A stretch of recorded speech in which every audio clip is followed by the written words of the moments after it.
how we first started, and then we started playing shows and touring. And we actually even got a little more riskier too. You just take her mic. You just took the host's mic. I'm sorry. It's okay. That's a no-no. I apologize. Come on, break, make me ache, suffocate me. Turn me on, do what you want. Hello, my name is Vic Gerrard, and I'm here with Ultraviolet Magazine at All Your Friends Fest in Burl, Ontario, interviewing stuff on planet Earth. How are you guys doing today?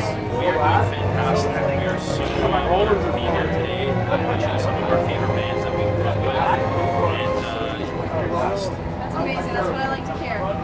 So to get this interview started, can you guys introduce yourselves, like what you do in the band, and throw us a fun fact that not really many people know about you guys?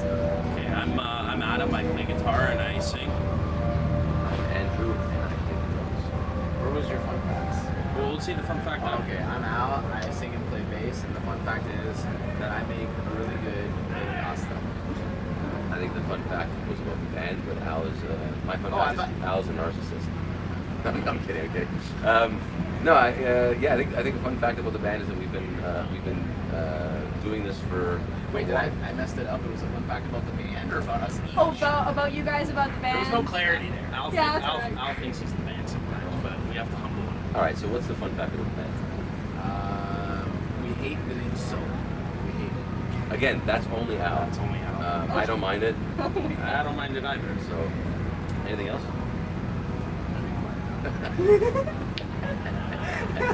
Already having a great time. Next question. This is amazing. So, you guys played the Amazon Fest at the Rick and Morty activation at All Your Friends Fest yesterday. And it's the biggest, it's one of the biggest, if not the biggest emo festival here in Canada. And you guys are a band based in Toronto, so how does it feel to be playing here? Yeah, it's great. I mean, even just to be part of like the Rick and Morty thing and Amazon Music, we're big Rick and Morty fans. So we have, I don't know if you saw our cutouts over there. We have like Rick and Morty characters over there. No way! Yeah, it's really cool. That's amazing. Yeah. I was actually just going to ask this question. Like, I feel like every emo kid knows of or is a fan of Rick and Morty. Like, do you guys have like an aesthetic show you guys watched since you were kids? It's or hilarious. Love it. I think I don't know. Maybe it's the aesthetic of the show. Like it's just such a fantastic show. I don't know what else to say about that, but it's just like the marriage between the emo culture and Rick and Morty. I can't explain it, but it's there for sure. It's very much there. Yeah. Amazing. Would you recommend it? Which Rick and Morty? Rick and Morty. Oh, Yeah. 100%. Good. I think I need a new show to watch, so Absolutely. might go with that one. Yes, watch it tonight, and then come watch us. We're playing at 11:30 tonight at the campgrounds. Be there or be not there. Yeah. You heard it here first.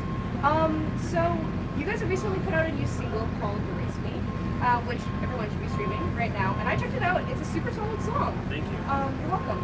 What were some of your inspirations for the sound and the lyrics? Well, sound-wise, I mean, we had those like intro riff, and it kind of sounded like very like nostalgic, of like kind of hard rocky. Yeah. And we didn't. It could have gone such like a down the middle kind of thing, but kind of had some techno stuff to it. Yeah. And it was kind of different. How? I just think it sounds like our inspirations on that song was like 9 Inch Nails and Who's This Stone Age. We wanted like our version of that, so that's sort of what we tried to do with it. And then, I don't know, Andrew programmed all the cool drum loopy stuff that came out really cool. And I think like put it in this industrial sounding vibe that we've never done before, and I don't know, it's really refreshing for us to do something like that. With our music, it's kind of like a production. Like we just like just the next guy, and then it just kind of like rolls back, and then that's kind of Moves down the assembly line, and you get all of our flavors in it. That's amazing. Yeah. I like that collaborative effort. Oh, That's amazing. It's great. Well, is there like a story or a message behind the song that you guys would be willing to share? Honestly, we just wanted a song about lust and just this idea of imagining yourself with someone else. That was sort of where the idea was born out of. It was just a fun idea, and I think, honestly, the song just had this guitar line that felt really sexy, and we wanted it to just match the aesthetic of and the vibe of the instrumental of the song. I love it when bands do that. I think that creates a really, really solid song. And I think the previous single that we put out was called Slow Dancing, and that was kind of something that was a little bit, I guess it's kind of a sad, not a sad song, but a sad song about, a couple being maybe together but not together, trying to figure it out. And then the following single, being Erase Me, was kind of just about lust. So I think that there was a nice relation between those two as well. But, and maybe that's just me. I thought it was cool. Yeah, it's a nice correlation. I'm obsessed with that. So what's the story of how Step Up Planet Earth started? What kind of inspired you guys to get together and make music? Well, so Adam and I had played in a high school band together. We knew Andrew from playing around all age shows in Toronto. Andrew played in my cousin's band, and we just thought we would join forces to become stuck. And honestly, when we originally started the band, it was really weird. We never even got into a rehearsal space to practice with our instruments electrically. Like, we basically just started this thing that we call the backpack tour. So we show up to high schools across southern Ontario with acoustic guitars after school, because we were a new band and we wanted to make fans. And so what we do is we show up unannounced, and most of the time we'd get kicked off the properties or have cops calling us. And of course we were stupid, so we would go in like the mid of the winter, like in February, and it would be so cold. And like some kids really took to us and became fans of the band that are actually here at the festival watching us this weekend. And some people just hated it. Like I remember Adam had a couple of snowballs pelted at him, and he had his acoustic guitar and he batted them away. So that's how we first started, and then we started playing shows and touring. And Yeah, we actually even got a little more riskier too. you just take her money. You just took the host's money. I'm sorry. It's okay. That's a no-no. I apologize. We got riskier too because we started going inside the schools. Oh, yeah. And teachers started getting like confused because they thought like we were students, and then it took them like a minute to realize that like we weren't students. That's right. And then like they started calling the cops on us and stuff like that, and then that's when we had to like. It did get crazy for a moment where did you apologize? Where cops would come and escort us out of the school. So there was a moment where it was bad. But what was really cool about it is at the time there was this thing called the We Day movement. And what happened was we would play outside acoustically, and the kids that really took to us, they'd be on like student councils and stuff, and they would have us come back and play in their gyms for We Day, and we'd play to like the whole school, the whole auditorium. That happened a few times, and that's sort of like how it all sparked for us. Yes. That's really cool. That's such an interesting marketing tactic. It took a lot of. We had to be pretty brave, honestly. Like when I think back about those days and how we did that, it was pretty out there. Yeah. It would never fly today. Definitely, yeah. Now that I think about it, because you go up to like my old high school, I think people want to keep going, right? Yeah. But that's so interesting. It's so nice to hear that like bands are, when they try and gain fans in an organic way. That's very refreshing to hear. All right, so Toronto and Canada in general have produced some really, really talented artists. A lot of whom are playing the festival this weekend. Who are some of your guys' musical influences? Well, okay, first of all, we grew up with Morty, so to see them play yesterday was awesome. But walking behind the camera back and forth has been a band that took us out on tour when we first started out. They're called Il Scarlet. We love Il Scarlet. They were always so good to us, and they had a gold record in Canada right when we were coming up. They were like the coolest thing, and they gave small bands like us a chance. They took us out on the road, and just the best. So we're going to Washington today. We're so excited to watch Il Scarlet here today. Yeah, starting line, that was a cool one. Oh, yeah. And Rise Against, I mean, it was cool. Even like Simple Plan, you know, to see some of these bands, like when we started watching them, they were just on the come up, so to see where they ended up was great. That's amazing. Yeah, I feel a lot of people are really influenced. A lot of people here are like really influenced. And anyone in Canada, you know, Simple Plan here, they'll produce that. Absolutely. Yeah, I think I saw them playing side stage at Pop Disaster Tour in 2001. Here they are headlining. One of my favorite bands in Toronto, I have to say, is probably the OBGN. Very, very big fan of those Oh guys. my god, yeah, I saw them when they came around and went with us indie band called Good Kid. Yeah, for sure. And I play Call of Duty with Joey, so shout out to, I can't say his name because it's disgusting, but shout out to you, Joey. His gamer tag is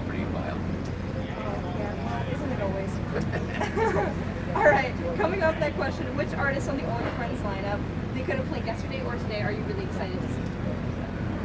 Avril Lavigne. I mean, she's the queen. She's got so many songs that I remember just being a kid, going up to and listening, and she was so cool. Her songs were so good. Yeah. Yeah, Avril. Yeah, for sure. Yeah. Well, she's headlining for a reason. She's probably gonna pull a pretty big crowd. Oh yeah. All right. Is there anyone you guys would want to work or collaborate with who's playing the song today? Like dream collab here at the festival. In terms of like writing a song. In terms of anything, writing a song, touring with, having them featured on a song. Well, I would love to work with a singer of Rise Against. Maybe like get into a songwriting group. I think that would be pretty dope. Yeah. Rise Against has great lyrics. They're awesome. Yeah. I mean, if Avril wants to sing on a song, we wouldn't be mad about that. It might be a pretty cool collaboration. Yeah. Yeah. Those are all really, really solid choices. Okay, so we are nearing the end of this interview, and I gotta say it's been a lot of fun, especially hearing about you guys playing in high schools. I'm sorry to take your money. So it's okay. It's all right. He wasn't paying attention to me. I was trying to take his. But Yeah, so I want to apologize for the pasta thing at the beginning because I thought we were talking about band. I just No, it's fine. It's fine. It's good to Don't apologize to me. Don't apologize to your bands. don't apologize. No, Don't never. apologize about pasta as well. It's always good to know about pasta. All right. So I got a few more questions for you guys. If you guys were to describe or pitch your band, Stuck on Planet Earth, to someone who had never heard of you guys before, but you're only allowed to use 3 words, what would you?